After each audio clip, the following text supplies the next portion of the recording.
নমস্কাৰ ৰাইজ, কি খবৰ আপোনালোকৰ? আশা কৰোঁ সকলো ভালে আছে, মোৰো ভালেই। আজি মই ওলাই গ'লোঁ ছোৱালীজনীলৈ বুলি গৰম দিনত পিন্ধা কাপোৰ আনিবলৈ। গৰম দিন পালেহিয়ে নহয় জানো, অলপ অলপ গৰম আহিলে আৰু সেইবাবে গৰমত পিন্ধা কটনৰ কাপোৰ কেইটামান আনিলোগৈ।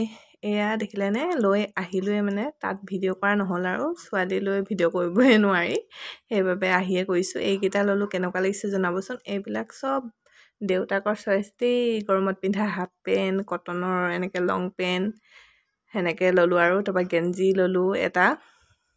কেনেকুৱা লাগিছে বাৰু কাপোৰকেইটা জনাবচোন দেই আপোনালোকে। মোৰ হ'লে বহুত মৰম লাগিছে মানে কালাৰকেইটা।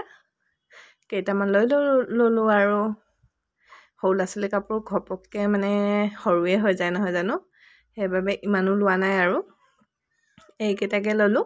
তাৰপৰা আহিয়ে মই ভাত শাকত লাগি গ'লোঁ। আজি অলপ মানে সোনকালে খাই আজৰি হৈ যাম বুলি ভাবিছিলোঁ আৰু এয়া মাটি দালি বনাইছিলোঁ। মাটি দালি, সৰু আলুগুটি আৰু বিলাহী সেনেকৈ কুকাৰত দি ল'লোঁ। তাৰপৰা এতিয়া তেল মাৰিছোঁ আৰু পিঁয়াজ, কেঁচা জলকীয়া, আদা নহৰু, হালধি এনেকৈ তেলতে দি দিছোঁ। বেলেগ মছলা ব্যৱহাৰ কৰা নাই। মাটি দালি তেনেকৈ মছলা ব্যৱহাৰ কৰিলে ভাল নালাগেও। এয়া দেখিছেনে, আৰু অমিতা এডোখৰ দি দিছিলোঁ দেই, এডোখৰি আছিলে। এতিয়া গৰম পানী সেইপিনে কৰি থৈছোঁ, মানে চিটি মাৰোঁতে অকণমান কম পানী দি লৈছিলোঁ, নহ'লে কুকাৰটো অকণমান সৰু যে, অকণমান দালি মানে সৰহ হ'ল আৰু। তাৰপৰা এয়া দেখিছেনে, মই দিয়ে দিলোঁ মাটি দালিখিনি। আপোনালোকে খাই ভাল পায় নাই বাৰু? মই বহুত ভাল পাওঁ দেই মাটি দালি খাই। এয়া দি পিনি এতিয়া গৰম পানীখিনি দি দিম আৰু পূৰা থুপথুপীয়া হৈছে, অকণমান জোল নিচিনা কৰিম আৰু একেবাৰে থুপথুপীয়াকৈও নাখাওঁ। এয়া পানী দি দিছোঁ মই জোখমতে।